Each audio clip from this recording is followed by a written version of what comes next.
You are listening to the VCast.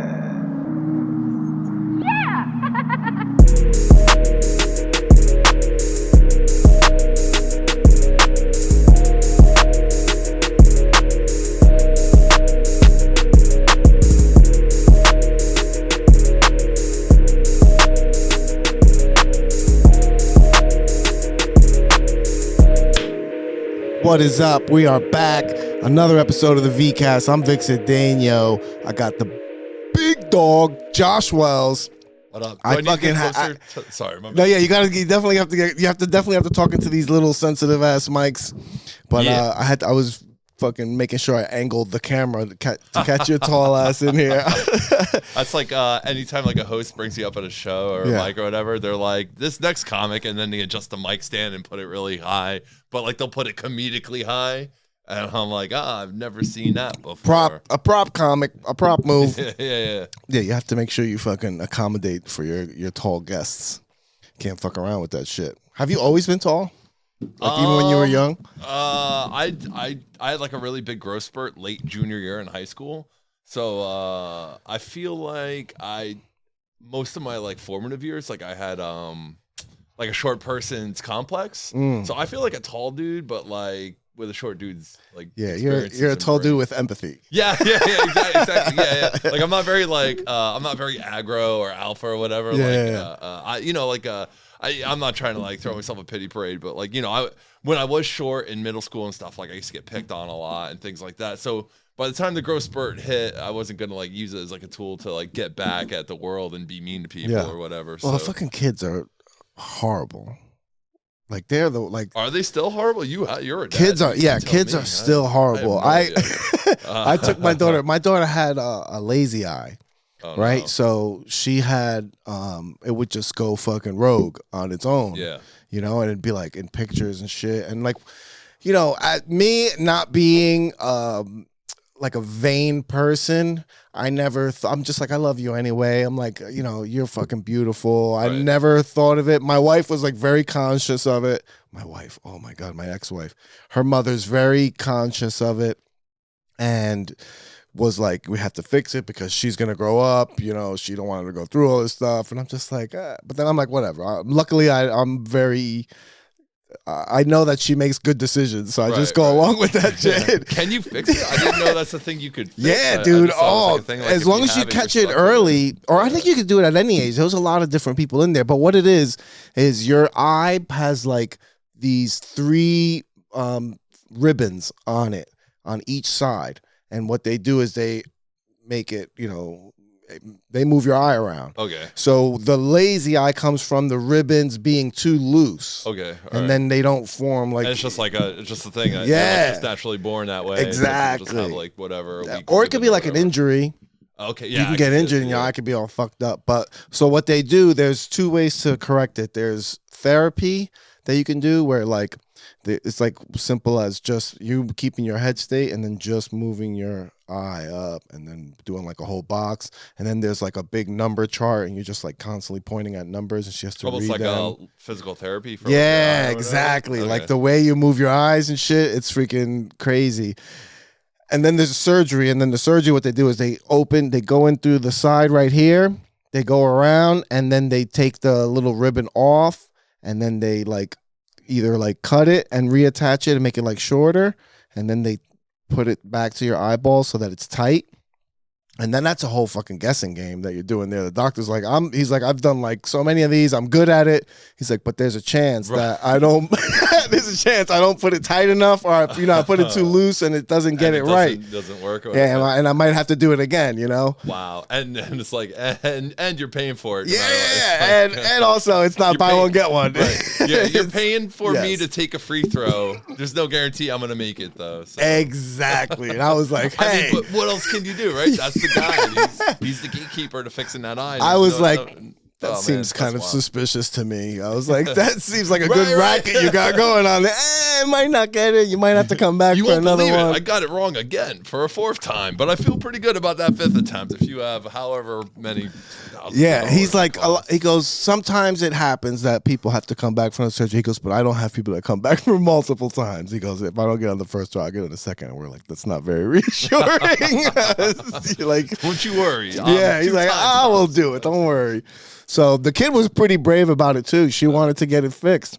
How old is she when she got it fixed? She just got it fixed. Like Oh, this is okay. her first year. These are the first How school old is she- how old pictures. is she She's now? 9. Oh, okay. So like, So these, and I well, think she's gonna that's be what- 9. I mean, like, I may be off base here, but I feel like that's like an age when kids first start getting some kind of like self awareness about how they look to other people and Yes. things, and like fitting in and all that bullshit. But, all that stuff, yeah, dude. yeah. And then like the All the first stuff that, like, attraction. made me go like fucking like rogue and punk rock at some point. Like, fuck fitting in. Like now, like if you would have taken like me at 9, I really wanted to fit in, but like if Yeah. like 13, 14-year-old me like had a lazy eye, I'd be like Rebelled. lazy eye for life, I'd be like fuck the world, and that's like that's kind of like how I saw things. Yeah, you see, you went opposite. I went the other way, Yeah, where yeah. I was like, I got made fun of a lot, and I went into the I need to make people like me. Right. Well, Mode. there's the comedy is a defense mechanism, Yes. right? Like I was never a tough kid. Like I said, I was short. I was never Same. I was never a fighter. So I mean, it definitely I definitely developed. I wasn't like the class clown or the funniest person, but like I could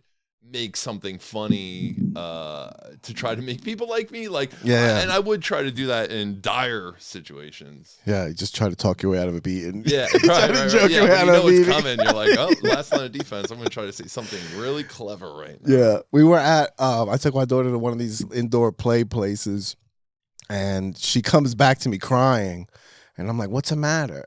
And like she's like, "These kids, they said they don't want to play with me because my eye is weird." Come on, man. was Yo, like- kids are so they're so honest in their cruelty. Like it's so like I think grown-ups do think like that, but like we just know we're No like, filter. Yeah, like Yeah. like age gives you a filter. Yeah. But when you're 8, 7, 9 or whatever, you're just like I know. Dude, different. Like, And it all get away depends from on the us. parents too, because I'm empathetic. Right. So I'm constantly telling my daughter, hey, when you do things, like, you got to think about how that's going to affect somebody else. And she's also very empathetic. Like, I see that in her, Right. where she's thinking about maybe, how like, the her experience- actions affect other people. And growing up like that, like going through it herself, I mean, it might have like, helped her character, like she might be a better human being for it. Yeah. It didn't help me that way. I Yeah, well, some people go like, cold, you know yeah. what I'm saying? Like you can only like some people you can only pick on for so long or whatever, and like they just turn and they go dark and like I've had friends that got bullied and somewhere in their teens or early young adult life or whatever, like they just become a fucking prick and they never come back, and you kind of feel bad because you were on the front lines in high school or whatever and you saw it happen and you're like, that sucks, like the way of the world just kind of ruined this person. Yeah, for sure. I think I got like an abundance of love at home. Yeah. Which I was in a very strict home, but it was like strict with kisses. All right. Like, so I always got a lot of love. My mom always told me she loved me a lot. Like, Yeah, my mom's dope. Like, so like, Yeah, I think couldn't that see- matters. Right, it does. You I know? couldn't see like my brother's the same way. Like, I just like we don't have it in us to be like naturally mean. I mean, maybe we have like mean streaks, but like we're mostly understanding and yeah, especially like on first contact and whatnot. yeah, man. You could see how they're like some kids. Now I see how some kids act. I'm like, nobody, like people don't tell you they love you enough. Right? Yeah. Oh, there's a kid who didn't get hugged Yeah. enough, and it's a shame, It's because fucking sad. like parenting, like I'm not a parent, but it just seems like from far away that it's very complicated, it's very hard. There's no instruction manual, but like the one thing that's easy to do, that's like a no-brainer, is like just love your kid, just fucking show them love, just hug them, say you love them, and that feels like. You could like mess up a lot of other things and people understand. They're like, right, that's, like it's fucking difficult to be a parent, but just fucking love them, And it's what's It's a fucked cold up world out there, man. You gotta, is if you weren't getting loved as a kid, then it's hard for you to show the love. Like, 'cause you always hear those fucking stories about dads that don't say I love you or shit like that. Was it like nurture versus nature? Like you are kind of like a product of your environment in the end. Yeah, for sure. Especially at home. That and I also had like a lot of television. Okay. Yeah. Television was different. I've been giving this a lot of thought lately about like what really is like the difference between the way kids are growing up now and why we have like all these fucked up kids and stuff. And I think a lot of it is, you know, the shit they put in food and shit like that. But I also think it's in the shit that we consumed. As a kid, like I consumed a lot of television, but the television I was consuming was kind of wholesome. You know, they always taught a lot of lessons, like, you know, Cosby Show, Different Strokes, like Wonder Years. Like, it was always like a comedy, but then there was always like some moral at the end, thing that they're trying to steer you in. And then until Married with Children came. But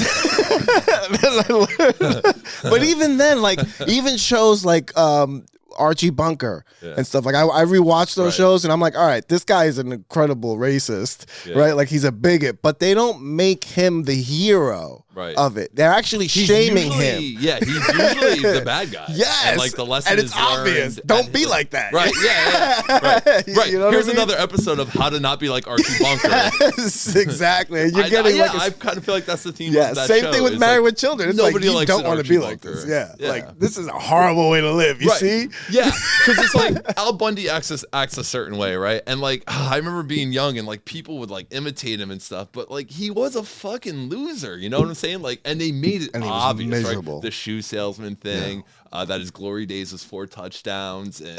So it's like you could try to make a hero out of him if you wanted to, but it was like that show was letting you know it's like, no, this is not the guy you should aspire to. Yeah, the real hero of that show was Psycho Dad. Psycho Dad. Psycho Dad. Not Grandmaster B or whatever. What was up? Grandmaster B. Oh my god! But that's what I mean. Like now, like the shit that kids consume, it's so brainless. I feel like it was easier back in the day to let your kids be raised by television, right? Because you know your kids are getting kind of guided in the whole United States almost kind of agreed in the kind of direction you wanted your children to go in. I think it was like still sort of the case with like social media. We're like all just kind of silently agreeing that this is what we're gonna. Like you want your kids, but now everybody's talking about gender identity and like everything's about fucking and this is like not in real world. This is like in social media world, right? Which is what everybody consumes now. So now you're like, instead of consuming these programs with moral things, now we're consuming fights and differences. Yeah. Or and it's all brainless differences, shit. right? Like it's all I feel like social media is good for that. It just like brings out the two extremities of whatever topic. And so it's like we're all just choosing sides all this. I feel like that's all we're like conditioned to do now is choose a side. And I think that's that's a mistake, you know? Like I think that like I don't know. We got to bridge the gap somehow. I don't know how to do it. But the powers that be have taken Vince McMahon's playbook and they're fucking running with it. Isn't that crazy? I tell you, man. Like when I first started doing comedy, like I used to do these things about like politics turning into pro wrestling, and like it was a joke, you know. And now, like I look at politics, and I'm like, it's fucking pro wrestling. There's this clip from I want to say in this past week where like there was some congressional Senate hearing or whatever, and Bernie Sanders was like the head of the council or whatever. But oh, you know, and there was like an Oklahoma senator. He used to be like an MMA guy and the head of the Teamsters, and they were talking shit about each other on Twitter. And like the one guy tweeted something like, "Anytime, any place," and then the senator was like on a microphone at a congressional hearing. He's like, "This is a time." This is a place, and Bernie Sanders like, enough, you two, hitting the gavel, and they're ready to get up. Yeah, they both got up. Didn't they get up at some point? I didn't. Or they like pushed back from their chair or something. I didn't see like any camera of the Teamster guy, but when he was like, when like the senator was like, "This is any time, this is any place. How about we go at it now?" And like you could just hear the Teamster guy in the back. He's like, "I'd love to." Like he says it all like weird and professionally, and it's like, and Bernie Sanders. Oh my just god, like, he lost it. He's like, he basically wanted to be like, "You're a fucking senator." Like what the? Calm the fuck down. Like, yep, this is politics in America now. Like cutting promos on each other, right? Because because it's like all about how do I go viral? How do I get people?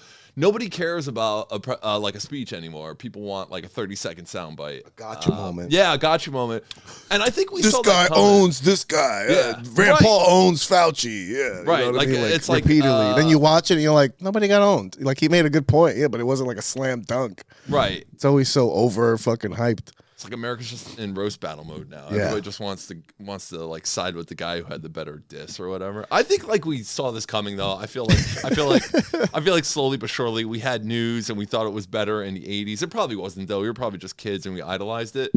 But like I think like somewhere in like the 90s, maybe the late 90s, even early 2000s, like it all became about like gotcha moments, and it all became about like the commercials for the news got like a lot more salacious, and then it was like fucking 24/7 cable news, and that's it, man. You know, like fucking people just want to hear people talk shit about other people. That's not really news, though. You know, like, it's not. I'm so checked out of nothing that's like informing me, right, or like trying to teach me something, like the whole political debate thing. I really believe everything is a lie. yeah, Like from the base, not even like the media. Here's the problem. Nobody's giving you a reason not to believe that. Yeah, right? yeah. Like that's the problem. Like there's no reassurance. No, I mean like all of society. Right. I mean like the whole civilization as it was built. I really believe like a long time ago when only a small group of people had control of information, I think they set like a whole entire matrix up. Right. And then civilization grew off of that lie. Okay. And that So, everything's like a lie. so they could like shape everything. So they can shape however they everything and want be to. in total control. You know what I mean? Like I think that's kind of because like I remember like religion and everything. I think religion was like created to control. Well, see, I And think religion subjugate, was created you know? by people who are just they need meaning in life and they didn't want to believe they're going to die. But I believe controlling people saw that as an opportunity, and they got. I think religion at first was like kind of like it came from like a good place. I think people just wanted to believe in something pure, and then manipulative people saw that and they're like, oh, this is a great way to fucking manipulate people and get them to do what we want. And I mean, to a certain degree now in America, politics is the same way. I mean, you know, you just get your talking point on, you know, Fox News or MSNBC, and you can hear people on either extreme side say the same sentences almost word for word over and over, like in different conversations. And then when that happens, I'm like, oh, it must have been a talking point on one of the news channels, and now everyone's just regurgitating it. They're just like it's like we're being brainwashed, but it's like obvious. It's like a gospel. Yeah. Like it is like a gospel. It's like You're the singing the liberal gospel. gospel or the conservative gospel. And it like really is. It's so disgusting. Like Same people that quote proverbs and hit you with the number, they're gonna hit you with the same slogan or whatever the fucking argument is. Yeah, it's a slogan. I mean, I guess sloganeering's always been around, but I mean, it's just like it's just amazing to hear like two different people in two different conversations in 2 different days say the same exact sentence about a certain topic, and you're like, where did they get that from? I know they didn't both just have that original thought. And that kind of drives me crazy. So I'm diving more deeper into pro wrestling. I tell you what, man, like Peacock Network. Peacock. Yeah. Do you watch AEW, man? Dude, no, you know what I'm doing right now? And I'm so happy I'm doing it. I have gone back and started watching Raw from episode 1. Like the old one? And I've watched every single. I'm literally. You're watching every single. I've watched it from the beginning because you know what it is. I work from home some days, and that's my background noise. Okay, right, background. Yeah, because I can't be in complete silence. So let me ask you a question. Are you are you up to the Attitude Era? I just started the Attitude. Okay. All right. This is where I'm at. Austin is now going by Stone Cold Steve Austin. Okay, he just like became Stone Cold. He doesn't have the glass breaking yet music. He's still coming out to the weird Ringmaster music, but he's got black trunks, God, he's black just about boots. To blow up. Oh, that's a beautiful moment. Right there, he's king. He's been King of the Ring already. Mark Henry just debuted. Okay, like it's just forming, and it's so cool to watch how they start dropping the characters. Has Stone Cold feuded with Bret Hart yet? No, not yet. God, that's a beautiful feud. He's feuding with Mark Merrow right now. Yeah, see, he gets past. Yeah, and then like once he gets to Bret Hart, you're like, Mark Merrow, who? Like Mark Merrow's cool, he's like an unfortunate fucking victim of like wrestling just got too cool for guys like. But him. he's just another guy where his valet blew up bigger than him. Yeah, Sable, right? You know, yeah, just outshined him. Yeah, married to Brock Lesnar, by the way. Married to Brock Lesnar for sure. Mother of his children, child. Yeah. I don't know. She's the mother of Vikings. But yeah, definitely. She's the mother of young Vikings. I know, like Lesnar probably assisted by some drugs, but I mean, his natural form is still got to be like no. Even as a high schooler, he looked like a genetics. fucking He is bone structure, like all of that stuff. He's just another specimen, and then you put the other specimens in him, and you're just forming mutants. Yeah, it's insane. I mean, oh god, I can remember when Brock Lesnar first hit. Like he had like these like shoulder muscles, and there was like guys in pro wrestling have been jacked forever, but when Lesnar came out, it was like he's jacked in a way that like I've never seen before. And like I'd been watching pro wrestling since I was a kid, Hulkamania and all that. I was like, Jesus Christ, like where'd they find this guy? I mean, it was NCAA wrestler, but also the guys that were that big never moved like him. Right, he's a freak. So when he came in, he's like in his 40s and he still moves. When he came in, I'm just like the speed and the size just made everything he did so violent. Yeah. Where you're like, oh my God. It just, everything he did, those fucking smashes in the corner where he does his shoulders. Yeah. When he throws a guy around, you're like, fake that, you know, like, all right, you want to say pro wrestling is fake? All right, but you know what? Let Brock Lesnar throw you around for 7 minutes. Take one of those belly to bellies. And then you come backstage. Yeah, you come backstage and tell me how fake that experience was. Because you're going to hurt, man. You're going to hurt. My uncle gets me so angry about that because he, like, no matter what, he just will not accept that wrestling, that there's parts of wrestling that's real. The way they throw each other around, I don't think they're big because, like, it's almost like they're big because that's the only way to survive pro wrestling. Because all you do is get thrown around. You're just throwing yourself around on a fucking ring's made of wood. It's a big ass piece of plywood. It's like if it's you or me doing it, we'll break ourselves in half in 2-3 weeks tops, probably. Well, if I fall off the bed, it would be a problem. Right, your back hurts for like a week and a half. It would be a problem if I just rolled off the bed. And then these guys, like, they do that shit. And I think what's like impressive and what people like really overlook is like these dudes put on like these impressive physical performances, and then they get up and they do it again the next day. And I don't think there's any other sport that is that physically demanding and also that frequent. They have no off season.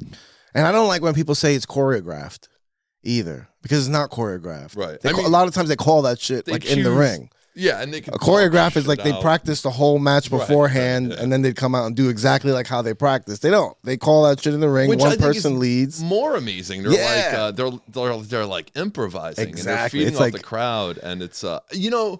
I think like anyone who has beef with pro wrestling, like what they need to do is like they should go to like a local show. They need to see some bad pro wrestling and then be like, oh, this is hard to do, you know? Because like you watch like two bad pro wrestlers have a bad wrestling, you're like they don't get anything, and then all of a sudden like the synapses in your brain start going off. You're like, oh yeah, this is a hard thing to do. You got to be a great athlete. You got to think on your feet. Yeah, I want to be rich and then just bring doubters to WrestleMania. WrestleMania is so much fun. I mean that is the place to bring somebody if you want to turn them, because it's become like bigger than wrestling. Yeah, it's a fucking event. It's so big. And you know they do things to make it fun for everybody. And WWE is like, you know, more family friendly, so that's like I love going to like WWE. I'm like an AEW guy these days, but I love when I go to WWE events and like I see families and like they're having fun together. It's like really bringing the families together. I don't know. I think that's like it's a real powerful thing. I want to do that next year. That's on my list of things to do. Does your daughter watch? She watches it, and then like her favorite wrestler is Bianca Belair. Okay, yeah, because of the hair. Star, by the way, Bianca Belair. Yeah, but this is such she just a great likes the time. hair. She's like, she hit her with her hair. She does, dude. So there's this thing they do with Bianca Belair. She doesn't do it all the time, and which I like because they keep it special. If Bianca Belair uses her hair, it means like it's a hard match or whatever. But like almost without fail, anytime she whips someone with her hair, the opponent ends up uploading pictures to Instagram later of like the whip marks. There's no way to fake that. Dude, when you hear that shit whip against somebody else's bare skin, like that's a real thing that's happening. Someone is getting whipped. She's like a walking leather strap match. It really is like a leather strap. It's insane. And just like I've seen some like female wrestlers just on Instagram. I'm like, ooh, that looks like it fucking stings.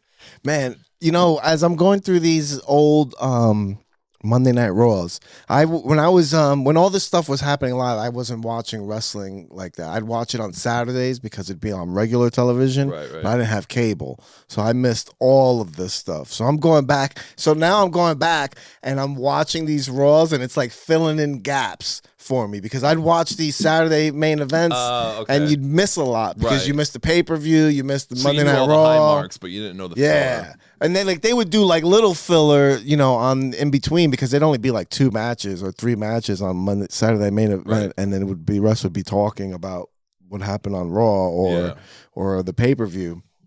And like I'm watching all these characters that when I was little, it was like the biggest thing to me. Like, especially like Shawn Michaels. And I'm watching Shawn Michaels and I'm like, God damn, I was gay. Like, as a little kid, I was like, I fucking really love this guy. And like, I'm watching what he's doing in the ring and he's just like fucking shaking his ass, and shit. singing his own dude. And I'm like, how did I get this so cool? Like, how did I think this was so cool? I feel like one of the craziest moments in pro wrestling is the first time Shawn Michaels' entrance song, I'm Just a Sexy Boy. Like, it used to be sung by Sensational Sherry. Sherry Martel, rest in peace. And then he lost her as a valet somewhere along the point. I'm not sure of all the specifics. And they re-recorded the song with him singing, and it worked. And it's just like, I think about that, like, what an insane moment. Like, whose idea was that? It's like, we'll just have Shawn sing his own entrance song. Like, it just seems like such a bad idea. But now it's like 30 years later or whatever, like he'll come out, he doesn't wrestle anymore, but he'll come out and do like a thing in the ring and like they hit the song and everyone knows it, you know? It's like, it's popular. It's fucking iconic. But he was like, it's so weird because he was like such a showman, but he was like also like a really talented pro wrestler. Like it went like in the ring, like he was so good. He told a great story. Yeah, and I think people kind of like slept on that, but I don't know, just like he was good at like the smoke and mirrors, like covering it all up with, you know. And he made other people look great. Yeah, he could fucking have a match with anybody. Yeah, he was that guy. Yeah, like if you wanted to have a great, it was him and Bret Hart. Like if you want to have like the best match of your career, those are your guys. Yeah, man. And it's like I'm having this whole perspective on all this stuff that I've, I had this idea of how things were but I'm watching that as like all my memories are the memories of a kid. Right. Yeah. So now I'm watching it as an adult and I'm seeing all this stuff and I'm watching and I'm especially looking at how they're using the roster, right? Because they weren't that deep. Yeah. Like Attitude Era, had endless talent, like the amount of guys that they had that almost were too much, which is the problem they have now too. But But back then it was like you had British Bulldog was like in the main event all the time. And I'm like, this guy's horrible at promos. You don't like Bulldog? He was horrible at promos. Oh, probably. Wrestling, he was fucking amazing. There's a lot of guys that are bad at so bad at promos back then. It's almost unfortunate. Like some of the most talented guys, like they stink on the mic. And it's like pro wrestling. It's sports entertainment. Psycho Sid. Yeah. Oh my god. Yeah, but you know what? Psycho Sid. All he ever needed was like someone else to talk. He needed a Heyman, bro. And he just had to stand there and look menacing. That's all they ever really. He had never had a Heyman. Never. They just like put him out there by himself. Like, go talk for yourself. Yeah. He would have, bro. If he had a Jim Cornette, like Vader had, right? They made Vader look like when he first came in, the first thing he did was go on and destroy Gorilla Monsoon. That was the first person he destroyed. They never they suspended him. They never gave him the championship of WWE. No, that's that because kind of bumps me out. The click didn't like him. I don't like that. He was WCW champ. He was a champ in New Japan Pro Wrestling, which like he should have had a good heel run. He should have had a heel. He should have had a big heel run. If Yokozuna could be a heel champion, then Vader was like 10 times the pro wrestler Yokozuna was. You know what I'm saying? I know, but you could see that it's obvious the influence the Click had. That's kind of wild, bro. Because every match is them. Yeah. That's before Diesel and Razor Ramon left, and 1, 2, 3 getting Hunter. It was like all of them going. Right. Also, I'm watching Hunter pay the price for the curtain call. Too, because all of a sudden he just starts fucking losing, and then he not only does he start losing, but then Mr. Perfect comes out after every match and takes his girl. That's like who was his girl at the time? He kept coming with a different woman. That's how when it was when he was still Hunter Hearst Helmsley, the Connecticut blue blood or whatever. Exactly. He would do the bow. He needed to go on a losing streak. That character sucked, anyways. Like, I mean, look, like in the moment, you're like, you feel bad for him, right? Like if you're living in the moment, you're like, oh, that sucks. He did the curtain call, which broke kayfabe. I don't know if we should try to explain that. And then. But then, like, he goes in his losing streak, and everyone's like, yeah, this guy sucks. And then he was forced to be more himself, and reinvent his character. And, like, it becomes legendary. It's one of the best. I can't wait to see that. Now he runs WWE. He's the head of creative. He is pro wrestling to a certain degree. Like, Mhm. so it's funny that he had that dark moment where you're like, oh, I don't know about this guy's career. It's going nowhere Yeah. now. And maybe marrying Steph McMahon helped a little. I don't know, but he was always great in the ring, great on promos. He did all the right things. That's how Mark Merrow broke in, and Sable. Sable's first appearance was as one of the Triple H's girls or whatever. at the pay-per-view, and then he lost, and then he ran into Mark Merrow in the back, and Mark Merrow got into a fight with him. I totally don't remember that. and then left with Sable, and then Sable was his girl. Oh man, Triple H's character for a while was just losing his Just girl. kept That was losing his his character. girl. Yeah. He kept bringing out these girls, which was like He would weird. just show up to work every day and be like, I wonder how they're going to make me lose my girl this week.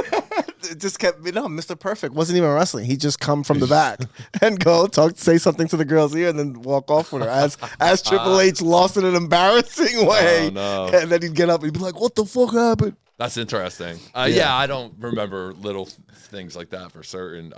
There's so much pro wrestling. It's hard to remember it all. That's a great lesson, though, for like life. Like he had like such a major setback where I'm sure he didn't even know. Right. He was probably worried. Yeah, like where the fuck do I go from here? Yeah. Like unless they were like, hey, listen, just pay the price for a little while, you'll be back. And you know, and they told him he Meanwhile, was just like, Shawn eat it. Michaels, who was also part of the curtain call, they were like, to the moon with this guy. Yeah, We well, don't he was care. the fucking champ. Yeah.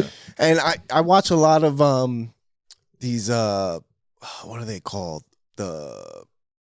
When they fucking talk shit about stuff, cutting oh man. There's like that lingo that they use where somebody's talking something straight, like he's a shoot? When a you go shoot, to- yeah, yes. they're going- These yeah. shoot interviews, right? This the old school wrestling lingo, doing the shoot Doing the interviews. shoot, yeah. And like most of Bret Hart's shoot interviews are complaining about Goldberg. He complains about everybody. It's almost like disheartening because he's like It's one of so the greatest. disheartening, he's which like is one a of the- funny fucking way to describe it. Man. Why are you so Bret Hartening? This Bret Harting. Yeah, man, it is because you're like, fuck, man, He why shit are you on Triple H. complaining? He said Triple H in some shoot interview. He said 4 out of 10. I was like, oof. Yeah, that's a terrible fucking rating. Triple H is one of the greatest heels of all time. Easy. But his return at the Garden.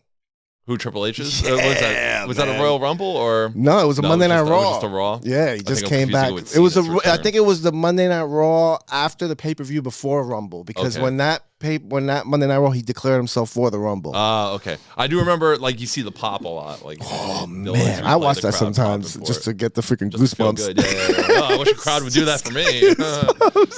I'm like, oh my god! You ever I see- remember you ever- watching that live. You ever watch like a wrestler bomb? Because a lot of pro wrestling's fucking live. So like sometimes you'll be watching a wrestler cut a promo in a ring, and these are big crowds, and they're bombing, and They're I'll not just getting like, any "Oof, reaction." That doesn't look nice. Yeah, I know they're bombing because I start feeling like how I feel at an open Yeah, mic. yeah. It's like you almost don't want to watch it anymore. You're like, oh, okay, how do I get out of this room? And there's like thousands of people. You just don't look at the TV no more. You just feel embarrassed for him. I remember like Jon Stewart did a thing for WWE. He was like in a program for a while, and I can't remember if it was actually SummerSlam or maybe it was like a Raw before or after. But he was like doing a promo, and it was not going well. And like, I you remember can't that. do like stand up, He kept stand up but he and- kept and, also and- saying things and jumping. yeah. Like he was like The crowd wasn't over even exaggerating, booing him. They were just sitting on their hands, and waiting for you to do something. Yeah, right. And you're just like, man, he's just. That's Jon Stewart. He's the host of the Daily Show at that time, so he's like one of the biggest names in comedy. Yeah. and he's just performing to silence thousands of people, silence, and I'm like, man, that's that was a rough one. brutal. You know, Yeah, absolutely brutal. that was a You rough be one. one of the best comics in the world, go to pro and get crushed in the ring. There's so many. I haven't been watching AEW as It's not much a hot pay-per-view, because it's on Wednesday. Oh, okay. Because I don't even watch They Raw. just had really. somebody drink somebody's blood on their last pay-per-view. Really? Yeah. That was a Hangman match. Yeah, Texas Death Match. Texas Oh, it was Death brutal, Match, man. There was like really? a staple gun. Oh, Oh, man, my God. it was challenging at times. I like what AEW is doing. Yeah. I like the signings. Yeah, the signings are great. The roster is great. A lot of people roster's have like great. take issue with the booking that's like inconsistent, or they don't showcase all their talent. But You're I never mean, gonna make everybody happy.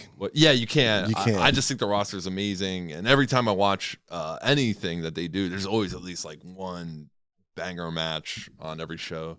They have a lot of fucking great talent, and I really love MJF. He's great. Like the stride he's hit. Yeah. And how and like being able to see when from AEW's beginning and watching him be like the homegrown talent because he wasn't anywhere else before. No, I mean right? I think he did things with Major League Wrestling, which is I mean they got a national presence, but they're not. But he was like not TNA. He was never WWE like television. I think he did WWE like dark matches or something. He did. Well, he famously was a security guard once in an NXT thing with Samoa Joe, and Samoa Joe pushed him. And AEW actually revisited that to start a rivalry with them, which is still sort of ongoing, actually. Yeah. He just dropped his title. He just let his title go so he can challenge MJF.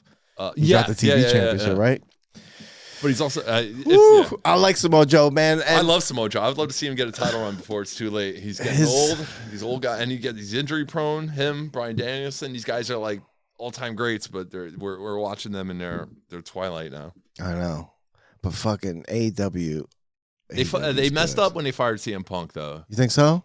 It hurt attendance, I think. Everyone's like, "Oh, attendance is low because the product sucks." I think people are just bitter about CM Punk. I think he's that much of a draw with wrestling fans. So I'm not going to say like the world outside of wrestling, the mainstream, but with wrestling fans, like cult of personality. Yeah, dude, he fucking matters. Yeah. Whether he was being a dick or not backstage, I don't know. Maybe he did need to be fired, but I definitely feel like that had an immediate effect on their business. Yeah, so many people say that he's like that.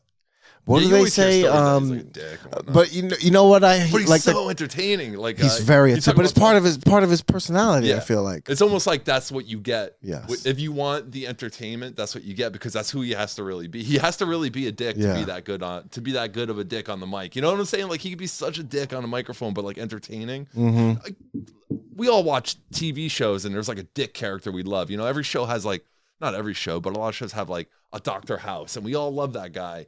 But he's an asshole. That's his draw, you know, and that's what CM Punk kind of was. Yeah, like an edgy dick. But you know, like some people, the asshole's endearing because they're doing things that you wish you could do. Right. I mean, I think that Punk was like the anti-hero. That's why I love Larry David.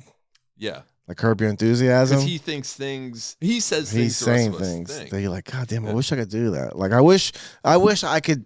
See somebody park. He's like George Costanza on steroids. Yeah. You're like, yeah, fucking, I think that shit all the time. I just would never say it to another human being, you know? You see somebody park in the handicap spot, and then you like confront them about it. Right. I would never. Right. But you thought about it, But probably. I thought about it. I get in my car, I'm like, I wish I could just tell that guy what an asshole he is. But this guy just does it. So I feel like there's something endearing to people about that. We all got a little inner asshole in us that we want to let out. Oh, for sure. That's why Stone Cold blew up so much, because he was doing what everybody wished they could do. And tell their boss to go fuck themselves. Because then they were like, fuck it, let's have him fight the boss. And it's just amazing. It's just so entertaining. Oh, man, I can't wait to get to that. Who doesn't want a Stone Cold Stone their own boss and then drink a beer over his body, you know? Like, you know what's... Not me. My boss is a woman. I would never, but... You know what's crazy, though, is I'm getting to the part now where I can't put Raw on while my daughter's there. Because it's really inappropriate. It really starts getting wrestling now is very good. I feel like now it's like in a good place for women. But yeah, back then it was definitely like... Oh, it's so degrading. Yeah, very degrading. Oh, my God. God. panty matches. Yeah, I didn't even get that far yet. Just the shit they say. Man. But like King, just to say, the stuff that King says... He's such a dirty dog. Like, but this is before... Even that, he would say like the most racist things. Yeah. He would just say such awful things. Like he kept saying things about Savio Vega getting deported and things like that. So he's like, he's not even, he's an American citizen, you asshole. Right. They would just do, because like pro wrestling is so built on like racist tropes, especially back like in the 80s and whatnot, right? Like, so I just think like Jerry Lawler is just an old school guy, and that's where he came from. And he's like, I know what'll piss these people. So he's the heel commentator. He's like, I gotta piss these guys off. And you're like, so he knows he's saying the mean shit. And then Vince is like, oh, calm down. Calm down. I got a Latin market to worry about. But they keep bouncing around announcers, all this stuff. I'm so fucking. Always does that though. Even now, they're always like. They're still cycling them around. I think that they just don't want to ever feel like they're stuck. They don't want it to ever feel stale. Yeah. So you keep mixing up the lineup. How do you think WWE goes after Vince is done? He's done. He is done. No, I mean like dead. So there's a lot of crazy like rumors about like next year. Like they're talking.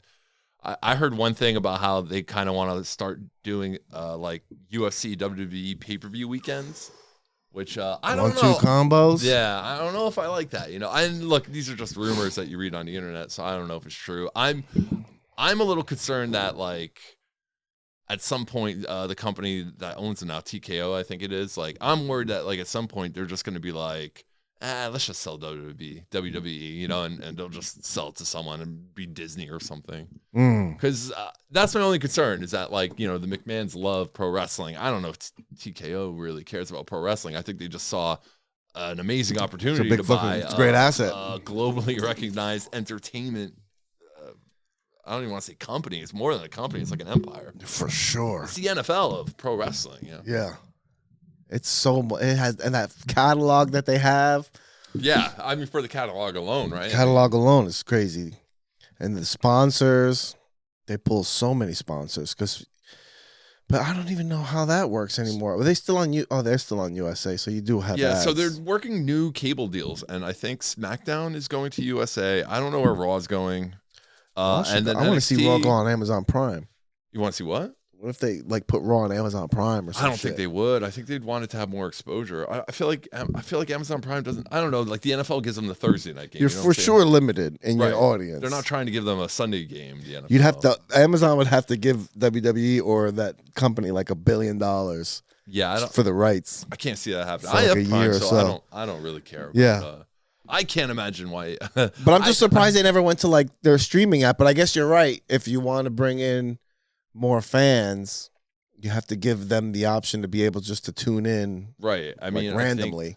I think that, that's always a challenge for pro wrestling is how do you get more fans? Like wrestling has a big fan base, but you want more. You always want more. And WWE is making such a push now globally. They're setting up pay-per-views in France and Germany next year. They already have like a presence in England. John Cena knows Chinese. What's that? John Cena knows Chinese. Yeah, exactly. John Cena is such a company man. Yeah. I mean, he pretty much learned Chinese just to do like PR for WWE. It's, so sick. It's insane. They're just like, why wouldn't a company want to buy that? I was so fucking shocked when Vince McMahon sold it because I was for sure thinking that guy was going down with the ship. I thought he was going to die backstage. Just all of a sudden the fucking show stops. They're like, he's going to come out of WrestleMania and be like body slamming. Oh my God. Let someone put him down for good. I thought he would, because I feel like he's going to be one of these like old rich bastards that's just going to live till 100. And I was like, man, he's going to be backstage till 100 calling the shots and everyone's going to be like, oh, there's crazy old Vince. And I was very surprised by the move. Fuck, man. Do you think what the hell was his thinking behind it? I guess the money, just wanted to cash out, maybe? I think that's part of it. I think it's like two things. I think one, it's like he sees the writing on the wall. He's not going to live forever. So it's like, let me cash in one more time, big time, one more jackpot before it's too late. The other thing is like, it really looked like for a second, like he was going to go down on these like charges. Yeah, that's what I was thinking. Yeah. I think like a part of him was like, maybe it was like legal advice, or maybe he just wanted to disappear. It's gonna come out. We gotta get rid of the business. Right, it's all gonna come out. Right. Maybe he loves WWE so much that he didn't want his stink to bring the whole product down. So he's like, let me just sell it. Let me make a lot of money, and hopefully somebody else will take care of it. The same guy that took out the territories. Right? Yeah. Fucking sold that shit for $1 billion. Have you watched the new season of Dark Side of the Ring? No, I don't. So I don't really watch a lot of Dark Side of the Ring, only because I watch a lot of wrestling, and so like by the time it's I'm sitting around thinking about a TV show, I don't want to watch a TV show about wrestling. It's like I'm tired of wrestling. Yeah, no, I really like. But people love it, and honestly, that's like a good way to I think reach out to non-wrestling fans, because non-wrestling fans come up to me and knowing I'm a wrestling fan, they'll talk about a Dark Side episode that they saw, the Ric Flair one got a lot of traction outside of man, that guy's fucking story is crazy. And he just got back. He's in AEW doing things. They got the first episode of this new season was about Chris Candido and Tammy Lynn. Oh boy. And I'm like, that's funny because they were just on, like, I'm watching them now, and now it's where the same thing. Sonny got so much bigger than Chris. Yeah. And now Chris is out of the picture. And Sonny's fucking with the smoking guns. She's with fucking every other fucking tag team. She's all over Shawn Michaels. Yeah. I mean, it's a business, you know? She got over with the fans in her own way, and she was so hot. I remember being a kid, I was like, Jesus Christ. She's like, is she still even? I don't know. She's in jail. She's in jail? Yeah, she killed a I was woman. going to ask if she's still alive. She killed this old lady. Oh, okay. Wow. In a car accident. Okay. She had a DUI and she didn't have no license. She's like, that was like her 6th DUI. She's already suspended license and everything. Hence the Dark Side of the Ring episode. Yeah, that makes sense. That's how you get a Dark Side of the Ring. Have they done a Superfly one yet? Yeah. Oh man, they've done a Superfly one. Superfly killed his girlfriend. They did. I think one of the best ones I watched was the one about. I know Nick Gage got one.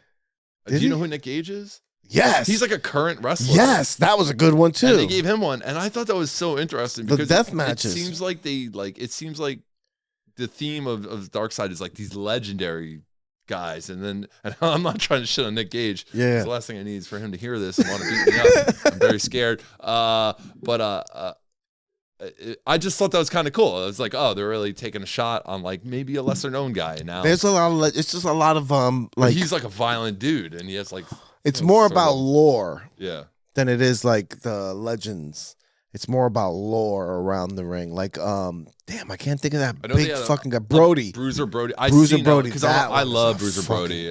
Crazy he's story, like dude. Such a fun character in the 80s. What a crazy story. That's a sad story because like he got stabbed in a locker room in Puerto. He was just wrestling in Puerto Rico. He didn't really do anything wrong. He wasn't like a bad dude. He didn't have a reputation of fucking people over or anything like that. And it was just, I don't know. They just were moving in the wrong territory. Right, yeah. Trying to fucking call shots. He was promoting. Big. Yeah. He was big. He was promoting and he was like, you're not going over. I'm going over. And the girls didn't fucking like and killed him over it. It's like, that's unreal, isn't it? It's fucking craziest thing. Sliced him in there.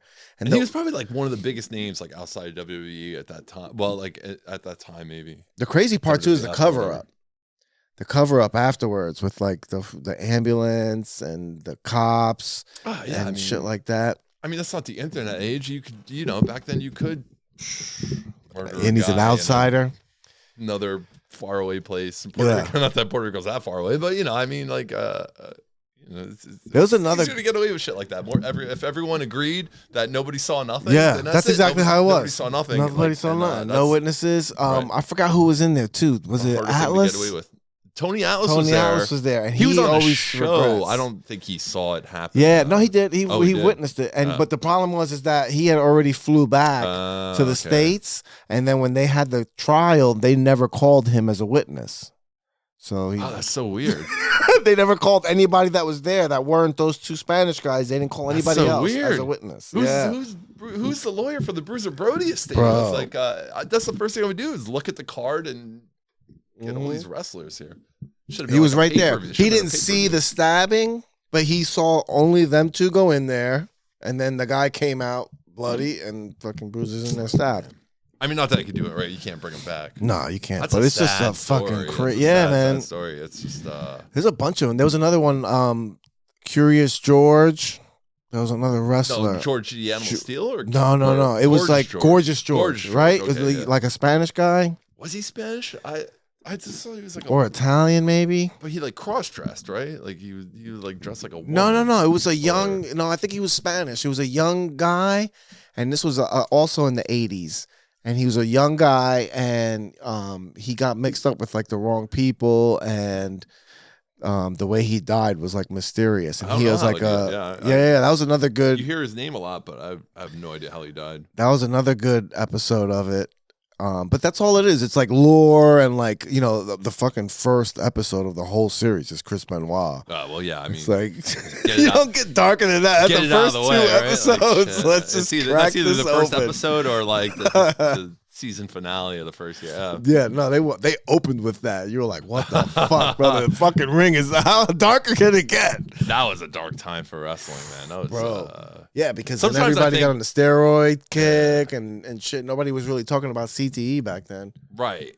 Yeah, and I just felt like wrestling finally was in the mainstream news, and it was just for like a shitty, The shitty worst. reason. I think I was a senior in high school when that happened. And I remember like we used to talk about wrestling all the time at shop. Yeah. The kids I sat with in shop class, we'd talk about wrestling, and then the shop teacher sat there. And then when we ever started talking about wrestling, he'd be like, "Shut up with that gay shit already." And we're like, oh God, this fucking shop teacher was fucking.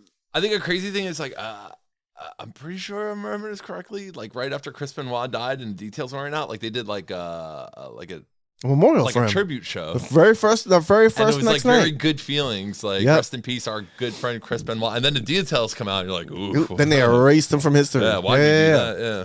Yeah, I think was it the next night they did the memorial for him, or because he missed the pay-per-view? There was a pay-per-view, he missed it, and then the next night was the Raw, and they did like the memorial for him, and then everything came out like the next day, and they were like, ugh, we take that back. Yeah. Let's actually delete him from the internet. Yeah. Tell me when you watch that Raw, it's probably going to skip right over it. It's going to be like, this Raw doesn't. You know what? That's going to be like, where's episode 1113? It's fucking gone from the history books. Yeah, they erased that guy from everything. Yeah, you can't even talk about him. That'll do it. You know what I'm saying? I mean, I know.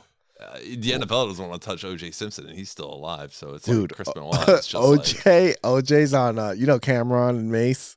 Yeah. Right. The rappers, they have a sports show called "It Is What It Is," and like it's blew up where like all the football players and everybody talks about it. So, and one of their analysts is OJ. Come on, they like use OJ. And he caught like he does it via Skype. Oh wow! And they're always asking him his opinion, and then Cameron's fucking talking to him and shit, and Cameron just talks to him like he's in the street. That's insane. But I'm also probably gonna go home and like Google this now. Yeah, because OJ has his legit analyst. Like I have like a dark interest in. That's exactly why they do it. I want to know what OJ Simpson thinks about the Josh Allen Buffalo Bills. You know, I can't help it. I want to know. He's got to have opinions. He has valid professional opinions. He was a great running back. It's coming from somebody that's an expert in this fucking shit. If he never tried to decapitate his wife and her fucking boyfriend and a random dude. It wasn't even her boyfriend. It was just a guy that was bringing like a phone or some shit. He's like forgot something. He forgot. He'd be the biggest. He was like America's sweetheart. She forgot her wallet. And he was bringing it to her. Is he was that like really dropping off. Yeah, they weren't like, I don't know if they were dating so much as like he was like just dropping something off or some shit. And he thought they were like fucking. Like, yeah, you know, you think like you work hard, you become rich and famous. Like you're like, that's it. I'll be happy, you know. But then like you see that and you're like, maybe not. Like, you know, like there's always going to be something that's going to like. What's crazy is how did he get off? Meanwhile, right before the murders, he was just doing a show where he was with Navy SEALs, and they were teaching him how to kill people. Oh no! Like how to sneak up. Literally, the first episode that they recorded was like sneaking up behind people and slitting their throats. And isn't that how like how to do it? And that's how he killed them. Man, and that's everything they said is like how he did the murders is how like first you off, would. Why are the Navy SEALs teaching people how to kill people? Keep that shit to yourself. You're the Navy SEAL. You're an elite force. Just keep it elite. And they were gonna put it on TV. Yeah. Oh no. They were gonna put it on TV. You ever hear about like Tiger Woods? Like he like had this like he would like train with Navy SEAls. Like he was like obsessed. Really? Yeah. I didn't know that. And I mean, because like in his prime, like he was jacked. Yeah, he's a jacked dude. But they always say that that's also like a lot of the reasons why he was like injury prone in parts of his career, because he was like working out too hard because he had this like weird Navy SEAL obsession. Oh my God, we gotta go. We gotta go because they close. They're closed. Sorry, guys. I turned this podcast into a wrestling pod. I didn't mean to. No, I do. I knew what this was going to be. I also watch Jeopardy every night. I know it's time to go home and Google clips of Cameron talking to OJ, but actually I'm going to watch Jeopardy and then Google that. It is what it is. It is what it is. Also, it is what it is. Right, definitely check out the fucking newsletter. I wanted to ask you about that thing. joshwells.substack.com. I have a newsletter. Right? Yes. I love the newsletter because you find a way to express your entire point of view like in this newsletter. So you do like your opening, Right. and then you have like these sections of like books you're reading, things you're watching, like music you listen to, or like a concert you've been to, or like a comedy set you had, like you. Yeah. And it's so It's kind of just like a weekly recap of what I'm up to. Yeah. And a lot of it is just what the media I'm consuming or whatever. Exactly. Right? Like movie, TV, book, album. But the way it all comes out isn't like this structured newsletter that you would get like in like a like and a I like to think like I'm like sort of like, I don't know, slowly painting or drawing an image of who I am. You know what I'm saying? Yes. Like, but like it seems like what I'm talking about isn't that important. You know, like there's like a sports section or whatever. But I somehow or some way get like my thoughts and opinions in there. I don't know. It's just a fun thing to do. Yeah. I started doing it because everybody has a podcast, and I was like, what would be different? And I know newsletters are like an old idea, but I was like, you don't see people pushing them. It's that great. hard. And then I got into it, and then I started seeing like, you know, a lot of other people, like especially like on Substack, they have newsletters. Like it's still like a valid, For sure. you know, form of. And people consume them. I do. Like I get you. I Well, don't read every love- episode. yeah. I don't read every one that comes out, but Yeah. it always depends on when it hits. Yeah, Like, right. Sometimes it hits, and I'm like in the I'm middle so of bad. not. Yeah, and I'm just Yeah. like, oh look, and I fucking read it.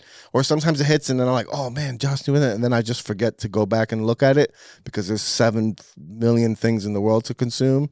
But then it's so yeah. When I email that to you, I'm competing with the rest of the Competing with internet. the- you know what I'm the saying? whole world. Yeah. No, but every time I open it, it is a good view. I always know like what Josh Wells is up to. I'm like, Josh Wells is in good condition because his newsletter has like a positive So vibe far. to it. It's It's got to be therapeutic too. I think it is. It's also like it is therapeutic. Once I start doing it, like I've been doing it for a while. I've been doing it You've for been 4 so years. consistent about it, and I that's try to fucking do it awesome. once a week. I've missed a week here or there.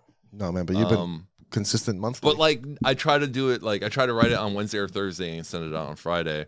And like once Wednesday comes around, like I'm so stressed out at first. I'm like, oh, this again. Like, oh, why do I do this? I got to do this every week. But then I just sit down, force myself to start writing. And I think it's like a good exercise. Like it forces me to write, and it's an outlet that's not comedy per se. Like I allow myself. I don't force myself to be funny in the newsletter. Like if it happens, it happens. But it's just kind of like this outlet to just more free form, just whatever I'm thinking at the moment, that's what you're going to get. And there's something kind of freeing about that in a way. Yeah. I also like, I'm a big reader. I think reading's cool. So I just like putting something out there that promotes reading. Not that I'm a fucking great writer or anything, but you know, just a fun little quick thing for people to consume. Yeah, I love that fucking newsletter, and I think it's different than anything anybody else is doing, especially like in our circles, and you're consistent with it, and it's gotten so much better. Yeah. With quality. You're putting pictures Right. in there. It sucked at first, right? You're adding. It didn't suck. You just see that shit. I remember when you first started putting it out, and I was like, that's the hardest part about trying anything new. And we know this now because of comedy. Like I'm so scared to do anything new now because I know how long it takes to suck at something. Yeah. Right. Like that. Like you think about year one of comedy, you're just bombing, and you know it, and you're like, Yes. I'm awful. I'm always around other people, and they're way better at it than me, and it's like when you try something new, it's like, oh, I'm gonna write a thing once a week and send it out for people to read. You're like embarrassed at first. It's like, oh, who wants to read this? But like I feel pretty okay about it now, 4 years in, I guess. yeah, it's good though, man. It's a good piece of work, and it's something good too that you can look back on. Yeah. If you have you ever read any older ones, or you No, just I don't really post and do ghosts? Sometimes, yeah, I mostly Right, post and goes? Yeah, like You can't go back. I'm awful at, even with comedy. I hate recording my sets. I hate watching myself. Yeah. I'm just like, I almost feel like it's like a Zen Buddhist thing. Like it happened and now it's gone. Like the moment's gone and I don't ever want to revisit it. It's just, No, but it's in good. the It's past. good for you though because it's part of your legacy, and this is something I've been thinking too And about. It's out there, yeah. Yeah. You can't, it's I've been on thinking the about this internet. ever You can't get since rid of it. Quinn died. You Rest know, in peace, Anthony Quinn. rest in peace, Much Anthony love. fucking Quinn. I've been thinking about this ever since he died, and seeing how everybody came together to remember him, and more importantly, the impact he had on other people. Right. And I was like, you know, that's obviously because of who he was and how the genuine interest he took in other people. He was so, yeah. But he left behind a body of work. Yeah. And if you want to get to know Anthony Quinn, It's you out could there. just listen to his podcast. Right. Yeah. Conspiracy. You can listen to all his different things. You can look on his Instagram. you know, and I think like the newsletter, you doing that is something for you. Same Right. thing with like my podcast. So that when I die, you won't forget me. Exactly. Or people could just go back and I'll be dead, but- and know you and like get that dose of Josh Wells. So you're saying if I want to up my numbers, I gotta die. That's how you get. That's how you get That's it, how you baby. get subscribers. That is how we're gonna fucking blow our shit up. We got bad news, people. We're Paying just gonna attention to this die. podcast right now. Josh Wells just died. His newsletter, joshwells.substack.com. Hell yeah, bro. Read the words of a dead man. And where could we find you on Instagram? At Josh Ain't Funny. That's my Instagram. That's my X, Twitter, whatever. Threads. What is it? Is Threads the new Threads. Instagram? Yeah, I don't know. Is anyone really doing that anymore? I go on there and post links it's on there for the so newsletter. confusing. Yeah, because Twitter, everybody but- says they followed me, and I go to follow them, and then they don't follow me. They didn't follow me. It was just a trick for me to follow them. I don't get it at all. I'm not even good on Twitter, so I don't even bother with Threads. My Twitter is Yeah. my Twitter game is not good. I Nah, just I post pictures. I'm just on That's there it. like it feels like an obligation. Like you're supposed to be on there. My shit now is fucking with people in the comments, saying shit in In the Twitter? comments. Oh no, on Instagram. Oh, on I like Instagram. posting comments on Really? stuff. I try to be like really witty and funny in comments and that's seeing funny how many 'cause people I like. Yeah, I feel like Instagram's like I feel like Facebook is where people go to like get witty in the No, comments. the comment section on Instagram is gets pretty wild sometimes, especially like on well, like when you go to like someone who's like got like a go to any Biden post Okay. and look in the comments, and it's Alright, like a yeah. fucking disaster. It's people fighting. It's like a bloodbath in there. all right, that's on Or- my list. Yeah, Cameron and OJ Simpson, and then a And Joe Biden Instagram. I'm gonna post, send not you- For the post, I'm for gonna the send you comments. this other girl, this girl that I've been just recently started following who has Tourette's, and then she has like these funny ass ticks that she does. Okay. And then She she just records records them? them. Yeah, and then people fight in the comments about whether the ticks are real or not. Oh, I thought it was gonna be like whether it's all right to laugh at. No. it. Yeah, they She's did that faking. before, but she's obviously putting it out there for that purpose. Yeah, Because yeah. she's really funny. I the kind of ticks that think she that's has. cool. She's like trying to just Yeah, because she has some normalize funny Tourette's. ass ticks. She'll be like, Yeah. wind it up. Fuck you, scumbag. Like she does like stuff with her brother, and she'll be like, tell her brother, fuck your mother, fuck your father. It's like I you think guys we're have all- the same mother and father. I think we're almost full circle here. That'd be like if you had like a lazy eye and you just put it on Instagram. Yeah, You're some like- people do. Like at lazy eye Instagram or whatever. Some people, I have a tremendous amount of respect for the people that have some sort of barbaric disformity and they go hard on it. Right. And like there's people that have like terrible faces and then they're doing makeup fucking tutorials and it's like, and they have like 63,000 followers and I'm like, you're doing something right. I am not on the internet enough.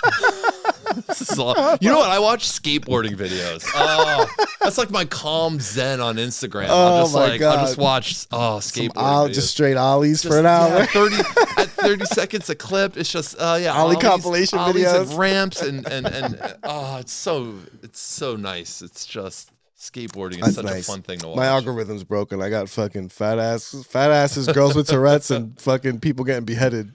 Oh Jesus! Is that really on Instagram? People being beheaded? It's fucking I crazy. purposely hacked my algorithm. Like I just like anything that's like a guy on a skateboard or BMX or whatever. Yeah. Just and so like it's because like for me, I got tired of stand-up comedians on my Instagram. It's like you log in, and it's like 20 comedians. You don't even know them. They're like yelling their jokes at you. You're like, enough. I want to see somebody fall on a BMX bike. You don't want to open your fucking Instagram and being at an open mic. Right? Yeah. Yeah. I do this all the time. I don't. Yeah. This is my leisure getaway time. Please. Oh my god! All right, we got to get out of here. Thanks, bro, for coming Vic, through. Thanks for having me, man. I've known Vic for so long. Good dude. Keep plugging away at your thing. If you listen to this, share it with your friends and all that good stuff. Hell yeah, that's a Josh Wells endorsement for Yeah. you, baby. We're out of here. Thank you so much. Peace. Shout out 18 Pool Tables, Combat Fitness. Peace. You're listening to my dad